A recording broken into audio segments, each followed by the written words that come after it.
Agenda 21 is kind of a code name for a master plan originated at the United Nations to change the political and economic system of the world to one of total collectivism. And in order to do that, people must not be allowed to have independence. They must be dependent on the state for everything. Otherwise, they won't be easily controlled by the state. That means they can't have private property, mostly. They cannot have land of their own. They have to live in preferably high-rise apartments that are provided to them by the state as a benefit, so to speak. Oh, good, we got a free apartment. But these people at the top want all humans to be dependent on the largesse of the state. That means that they don't want anybody living out in the boonies. Anybody that's got a couple of acres of land and his own water supply and can grow his own food and that kind of thing, or have some sheep or some chickens, these people are a threat to the collectivist society because they aren't going to go to the politicians and say, please feed me, please clothe me, please give me shelter. They tend to be independent. That's the secret behind Agenda 21. They want people out of the country. They want corporations out there growing all the food and that kind of thing, but they don't want anybody living out there because that way they cannot be controlled. In order to control mankind, we have to get them all into the big cities. We have to rack them up and stack them up, get them dependent on the state for their food, their shelter, their electrical power, their water, everything. That's the dirty secret behind Agenda 21.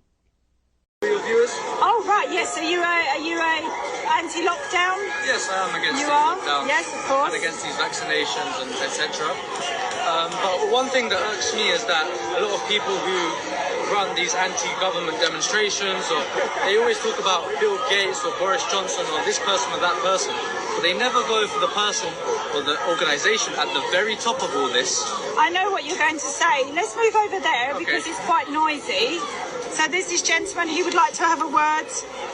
Right, we'll do it here, yeah. Yeah, so they never go for the organisation at the very top of all of this, which I can reveal as being the Vatican or the Roman Catholic Church, right, and the Pope who heads up that church. And if that does sound a bit crazy to you and you think, oh no. We love crazy. If that does sound a little crazy though, this can be proven, right, using what is happening right now, using Bible prophecy and using history. And there's a video that I recommend for all of you to watch on YouTube. It's a about 40 minute long documentary called An Indictment on the Vatican, Part 1, Out of the Sea on YouTube. If you watch that documentary, it will leave you without a doubt as to the fact that it is the Pope in Rome who is orchestrating all the events which we are seeing unfold before our very eyes in the world right now. And all of this is leading to the long prophesied mark of the beast. The beast is the Pope in Rome, and his mark, as the Roman Catholic Church admits in writing, the mark of her authority is the Sunday Sabbath. And very soon, they are going to use... This COVID agenda is going to change to climate change, right? And next is climate lockdowns. And they are going to say that in order to reduce the pollution and save the planet, we need to lock down 1 day a week. And guess what day they're going to give? Their day of Sunday. They're going to say we need to lock down every Sunday to save the planet. This is the mark of the beast. And if you don't accept this Sunday Sabbath, this Sunday law, or they'll word it as a climate law, you will lose your ability to buy and sell. And eventually you will be criminalized, like I know I will be, for being a Sabbath keeper. Why a Sabbath keeper? Because God has his 10 commandments, and it is written in the 4th commandment that the true Sabbath day of God is the 7th day of the week, which is Saturday. Rome's changed the Sabbath to the first day, Sunday, when the pagans worship their demonic sun gods, and they're going to get the whole world to worship on the Sunday.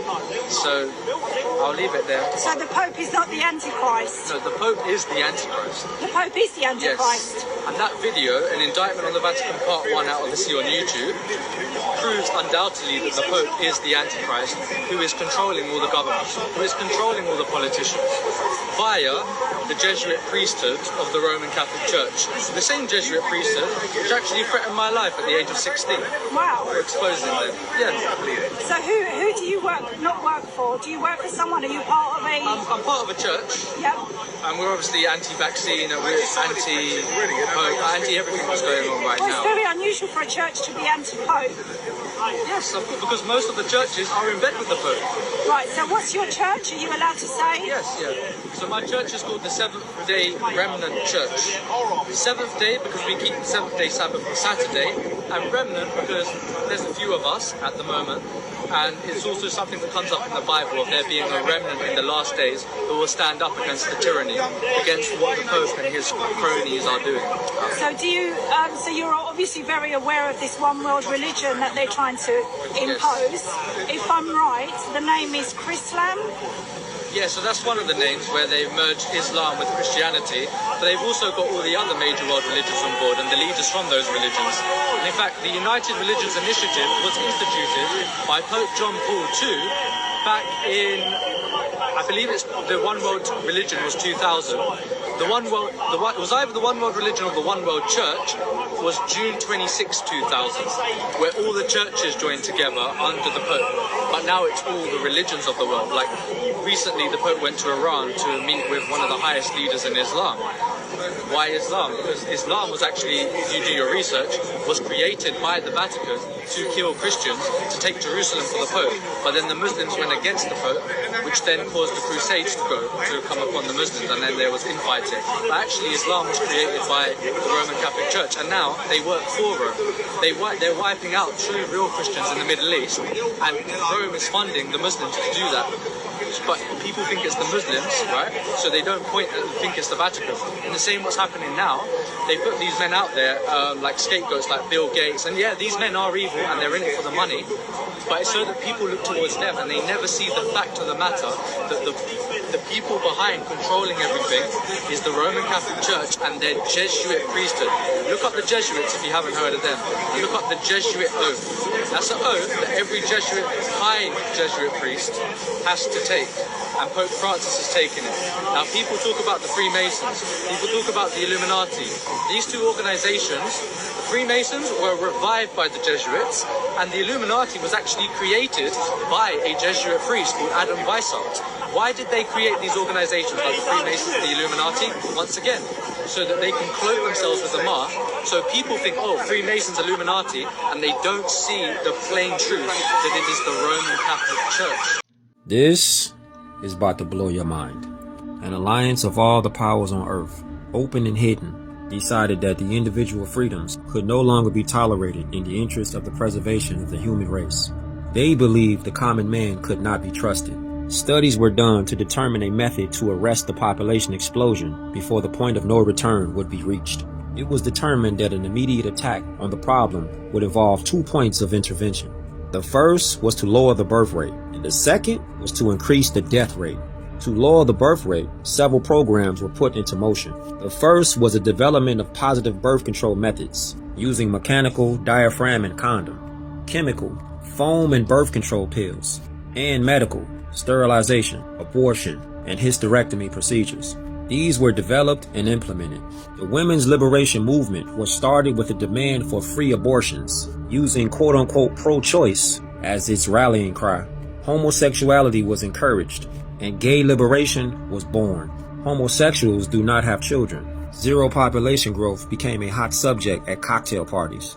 Individual freedom, the heat of the moment, religion, and the old blue laws sabotaged these efforts. And while zero population growth became a reality in some areas, population increased rapidly in others. Pay attention. The only alternative left to the world's ruling elite was to increase the death rate. This was a difficult thing to do, as no one wanted to pick people out of a crowd and line them up for execution. Neither did they relish the possible consequences of an enraged public upon discovering that they were being systematically murdered. Of course, a very short but very deadly war using nuclear weapons upon select population concentrations was contemplated, and to tell you the truth, was not ruled out. The fact that such a population control was even contemplated confirmed the worst fears of those who participated in the 1957 study. War was put on the back burner to simmer, but may become a reality. In the meantime, something else had to be done that would absolve the decision makers of guilt and place the blame on those who did not lead clean lives, something that could be blamed upon Mother Nature. What was needed was the bubonic plague, or some other horrible natural disease. The answer came from Rome. The recommendation was to develop a microbe that would attack the autoimmune system, and thus render the development of a vaccine impossible. The orders were given to develop the microbe, and to develop a prophylactic, and a cure. So they develop a problem, then offer a solution. And you think it's safe to take it? The microbe would be used against the general population and would be introduced by vaccine. The prophylactic was used by the ruling elite. The cure will be administered to the survivors when it's decided that enough people have died. The cure will be announced as newly developed when, in fact, it has existed from the beginning. This plan is part of Global 2000. The prophylactic and cure are suppressed. The ultimate weapon. The ability to depopulate the planet. To kill everyone but the chosen. By tampering with their DNA. Through gene editing. Why do such a thing and lie about it? Our own government. Your own government lies as a matter of course, as a matter of policy. The Tuskegee experiments on black men in the 30s, Henrietta Lacks. What are they trying to do? That's the missing piece. But it's not hard to imagine a government hiding, hoarding technology for 70 years at the expense of human life and the future of the planet. Driven not only by corporate greed, but a darker objective. The takeover of America. And then the world itself, by any means necessary, however violent, or cruel, or efficient. By severe drought, brought on by weather wars, conducted secretly using aerial contaminants and high-altitude electromagnetic waves. In a state of perpetual war. To create problem, reaction, solution scenarios to distract, enrage, and enslave American citizens at home. With tools like the Patriot Act and the National Defense Authorization Act, which abridge the Constitution in the name of national security. The militarization of police forces in cities across the U.S., the building of prison camps by the Federal Emergency Management Agency with no stated purpose. The corporate takeover of food and agriculture, pharmaceuticals and healthcare, even the military in clandestine agendas to fatten, dull, sicken, and control a populace already consumed by consumerism. And I encourage you all to go shopping more. A government that taps your phone, collects your data, and monitors your whereabouts with impunity. A government preparing to use that data against you when it strikes. And the final takeover begins. The takeover of America. By a well-oiled and well-armed multinational group of elites that will cull, kill, and subjugate. Happening as we sit here. It's happening all around us. The other shoe waiting to drop. It'll probably start on a Friday. The banks will announce a security action necessitating their computers to go offline all weekend.